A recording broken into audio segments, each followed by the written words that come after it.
Bienvenue dans cette Minute de Sarah où nous traitons de façon concise et synthétique des sujets profonds. Aujourd'hui, ce sont les sites de rencontres.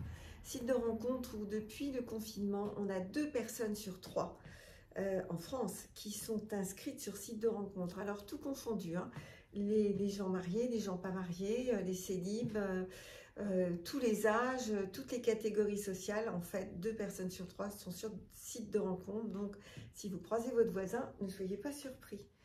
Et ça a longtemps été un objet de honte. J'ai voulu traiter ce sujet sous l'angle de qu'est-ce qu'on vit personnellement. Donc, c'est pas un, comment on va dire ça, je ne fais pas un jugement sur l'outil, je fais plutôt un focus sur qu'est-ce qu'on va apprendre de soi, qu'est-ce qu'on va vivre de soi dans ce rapport avec cet outil et avec l'autre que l'on rencontre de cette façon. Alors c'est parti. Vous savez que vous allez tapoter en EFT, Emotional Freedom Technique, cette technique qui date des années 95 et qu'on doit à Gary Craig. Emotional Freedom Technique, ça veut dire que ça va dissoudre tout ce qui bloque en vous énergétiquement et émotionnellement par rapport à ce sujet. Et d'après ce que j'entends en consultation, c'est pas encore simple. Vous avez ici les clavicules sous ma robe. Et puis ici, vous avez une sorte de petit pont entre les clavicules, les os qui sont là. Là, il y a un petit pont osseux. Vous mettez vos doigts, comme ça, 3 doigts, et hop, vous êtes sur le thymus qui est ici. Et le thymus, ça collecte toutes vos énergies négatives, toutes vos peurs. D'ailleurs, vous allez sentir que c'est un peu douloureux. On y va doucement, on va tapoter sur ce point-là. En même temps que vous allez répéter les phrases que je vais dire.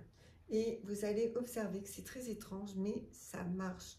Pour ceux qui connaissent bien l'EFT, voire même qui sont habitués aux points les plus classiques que Gary Craig utilise encore ou utilisait, eh bien, vous le faites tranquillement. C'est parti. Même si je me dis qu'un site de rencontre, c'est la honte, vous répétez. Vous inspirez à la fin de chaque phrase. Je m'aime et je m'accepte profondément avec toutes mes peurs.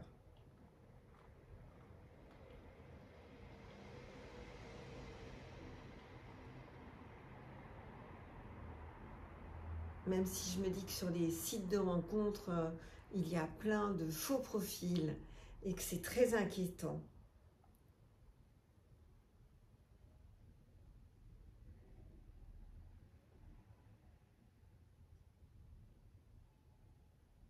Clairement, la seule façon d'échouer dans mon projet, de rencontrer quelqu'un de bien pour moi, c'est d'arrêter avant d'avoir réussi.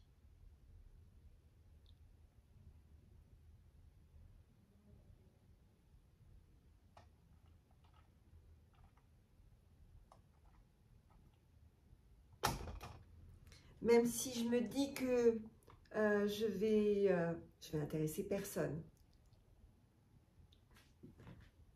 Hop là.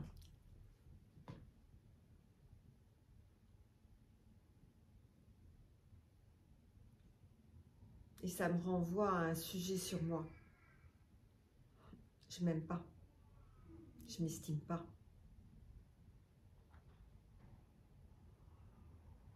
Je m'accepte complètement et profondément avec ma peur, avec mon manque de confiance.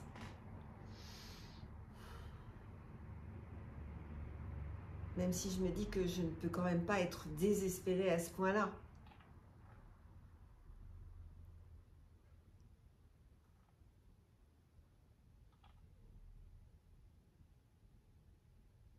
J'accepte. J'accepte toutes mes peurs, j'accepte toutes mes craintes, tous les jugements que j'ai sur moi.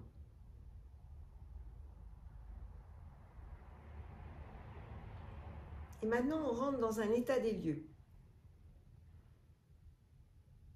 On dit que les sites de rencontres, c'est pour les gens tordus.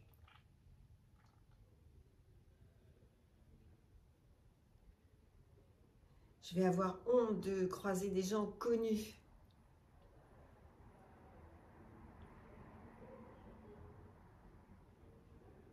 J'ai peur de ne pas tenir la concurrence, de ne pas être à la hauteur.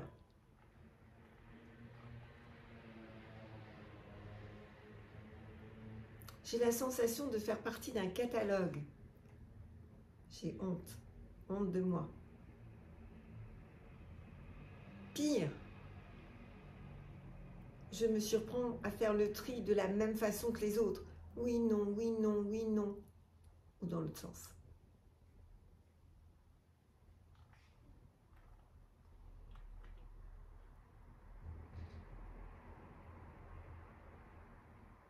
Pourtant, il y a quelques années, j'aurais pas acheté sur Internet.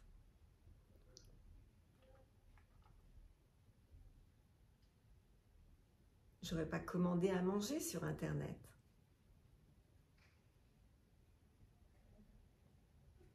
J'aurais pas fait ma déclaration d'impôt sur Internet.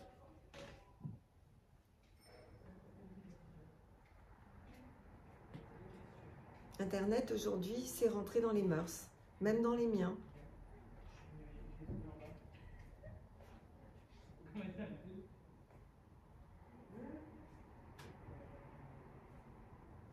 Et puis, j'ai bien observé que depuis le confinement, les gens en parlent de plus en plus librement de leur inscription sur un site de rencontre.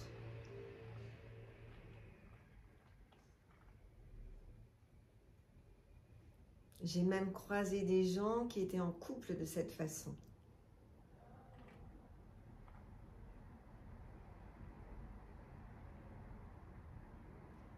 Je me suis beaucoup menti sur mes besoins d'amour. Je ne les ai pas reconnus.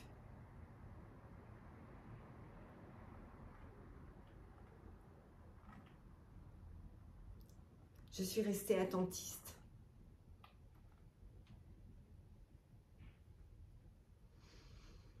Je me disais, si la rencontre pouvait tomber du pommier, là, comme ça.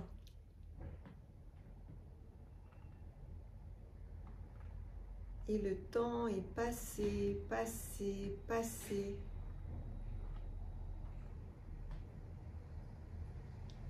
Il n'y a pas eu de pommier, il n'y a pas eu de pomme. Et surtout, il n'y a pas eu l'autre, la rencontre.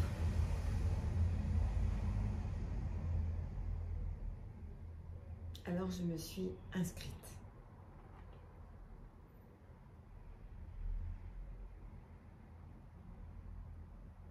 Le site me fait faire face à une réalité que j'évitais. Je me vois. Je me décris. Je définis à quoi je ressemble. Ma vie. Mon histoire.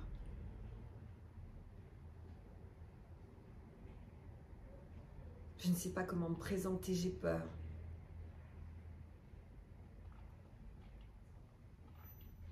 Je me sens comme un produit avec une date de péremption. Et parfois même, je me sens comme un produit périmé qu'on a mis en rayon et on l'a laissé.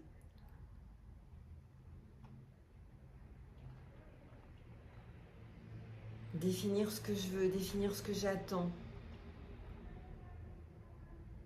Apaiser mon caractère.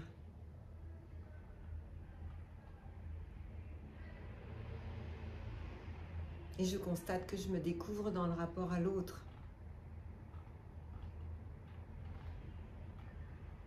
Je me stresse, je suis assombrie. J'ai tellement d'inquiétudes et de questionnements. C'est comme un saut dans le vide.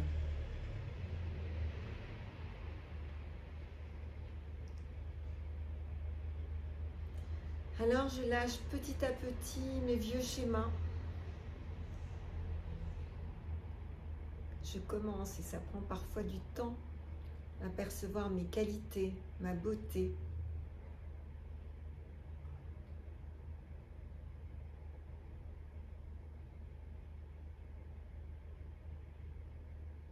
Je n'ai plus peur de demander.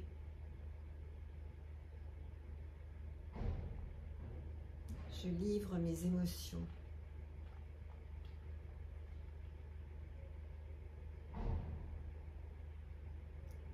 Je remets en question l'identité que je croyais installée. Je commence à raconter une nouvelle histoire de moi.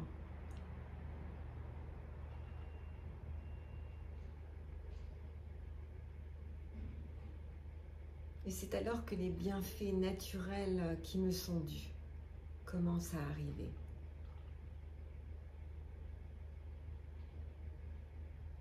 Mon rapport à l'autre s'adoucit, se pacifie.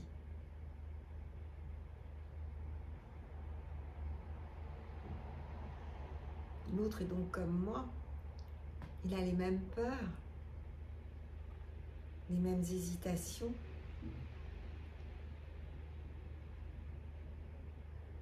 Je m'écarte des êtres peu respectueux.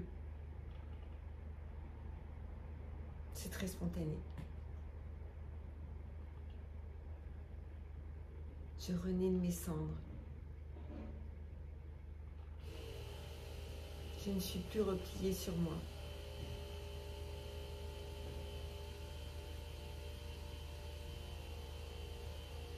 Je sors de l'idée que je dois me mesurer avec l'autre. Je sors de la lutte.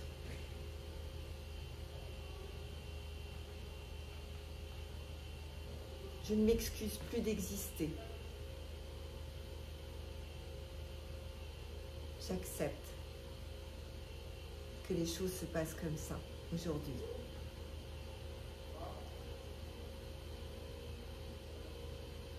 Et si je me prouvais que je suis capable autant qu'un autre d'utiliser cet outil de rencontre?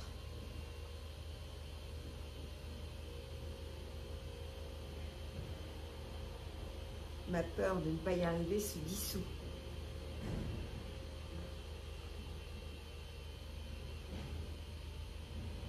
Je libère ma pensée de toutes les limites, de toutes les restrictions.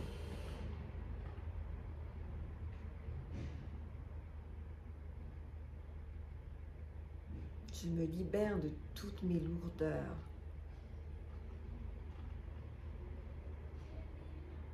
Je prends le pari. Je m'autorise à sortir de ma zone de confort.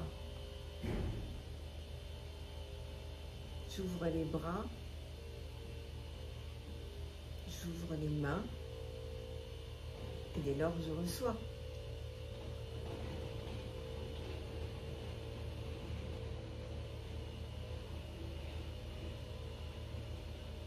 Je n'attends plus que l'autre soit mon sauveur. Je l'accueille comme il est.